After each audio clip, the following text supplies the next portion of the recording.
तो आज हम करेंगे त्रिभुज के बारे में पढ़ना है आज आपको। त्रिभुज, त्रि का मतलब होता है तीन, भुज का मतलब हो गया भुजाएं। तीन जिसकी भुजाएं हो यानी तीन भुजाओं से घिरा हुआ क्षेत्र त्रिभुज कहलाता है। ये त्रिभुज की आकृति दी हुई है। इस आकृति में हम देखेंगे कि ये जो ऊपर वाला जो सिरा है यानी ये जो पॉइंट है इसको हम बोलेंगे शीर्ष बिंदु। इसके नीचे जो है वही इसका नाम आ गया शीर्ष कोण। अब ये नीचे कोण ये भी दिए हुए हैं, तो ये आगे हमारे पहला तो आगे ये हमारा जो है बेस यानी आधार, और ये आधार है तो ये हो गए इसके कोण, आधार कोण। एक इधर है और एक इधर। ये जो है ये इसका नाम है भुजा, और ये जो बीच वाली है ये हमारी हाइट यानी ऊंचाई। भुजा कितनी है? दो भुजाएं। आधार है एक, कोण हो गए हमारे दो, और एक शीर्ष कोण हो गया, एक शीर्ष बिंदु हो गया। एक एक्स्ट्रा होती है, वो क्या होती है? किसी भी कोण के सामने वाली जो भुजा है उसको दो समान भागों में बांटने वाली जो लाइन होगी उसको हम बोलेंगे माध्यिका। इसमें इतना ही है। इसका आगे आ गया तीन कोण होते हैं। इसमें कितने कोण होंगे? तीन कोण होंगे, तीन भुजाएं होंगी, और इस त्रिभुज के कोणों का योगफल कितना होता है? 180 डिग्री होता है। इससे आगे कितने भागों में बढ़ती है? तो ये दो भागों में बढ़ जाएगी आगे, भुजाओं के आधार पर और कोणों के आधार पर।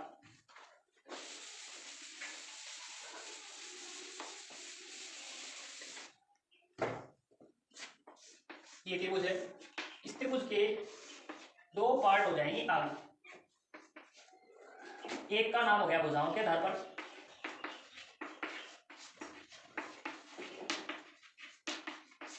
और एक हो गया कोणों के आधार पर।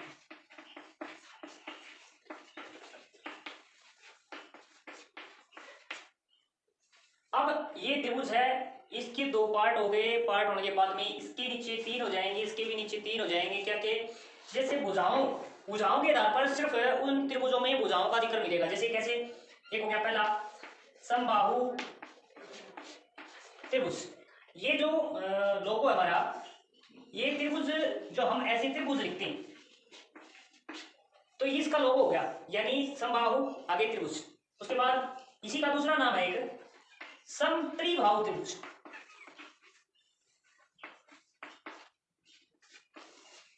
समत्रिबाहु त्रिभुज। उससे अगला है, यानी ये तो एक ही दोनों क्या है?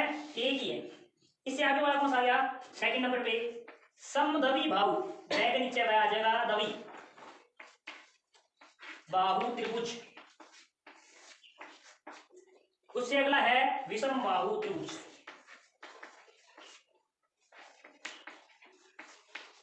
इधर यहां पर क्या था? भुजाओं के तहत। इसमें विषम बाहु त्रिभुज आ गई, समद्वि बाहु त्रिभुज आ गई, और विषम बाहु त्रिभुज। इसकी डेफिनेशन क्या होगी? इसकी आकृति कैसी होगी? इसकी सभी भुजाएं समान होगी और सभी कोण समान होंगे, वह त्रिभुज समबाहु त्रिभुज कहलाएगी। दूसरा हमारा है समद्वि बाहु त्रिभुज। सम मीन्स समान, द्वि मीन्स दो, बाहु भुजाएं। किसकी? जिस त्रिभुज की दो भुजाएं समान, दो कोण समान होंगे और दो ही भुजाएं समान होगी, वह त्रिभुज समद्वि बाहु त्रिभुज कहलाएगी। विषम बाहु, विषम का मतलब है जिसकी भी कोई संख्या जैसे सम और विषम होती है वैसे ही कोई भी बाहु, बाहु मीन्स भुजाएं, कोई भी भुजा समान है न हो तो क्या कहलाएगी? विषम बाहु त्रिभुज कहलाएगी। यानी ये भुजाओं के आधार पे था। कोणों के आधार पे कैसे आएगा? कोणों का जिक्र है यहाँ पर, तो कोणों के आधार पे आ गया समकोण त्रिभुज। आगे वाला है न्यून कोण त्रिभुज।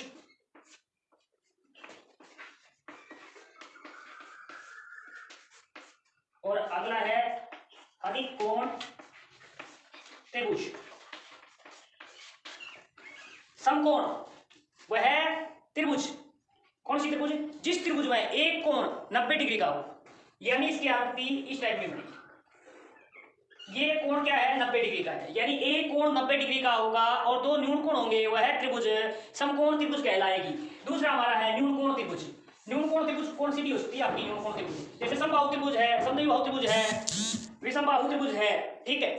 तो वो क्या है? विषम बाहु त्रिभुज या समबाहु त्रिभुज सभी भुजाएं, यानी उसकी क्या होगी? भुजाएं तो अपने आप छोटी होगी, न्यून कोण का मतलब हो गया 90 डिग्री से कम तीनों कोण, वो है त्रिभुज, न्यून कोण त्रिभुज कहलाएगी। उसके बाद में आएगी अधिक कोण त्रिभुज। अधिक का मतलब हो गया है समकोण से बड़ा, यानी समकोण से एक लाइन हमारी और इससे बड़ा ये कोण हमारे पास 120 का मान लो, कितना ही मान लो, तो ये आगे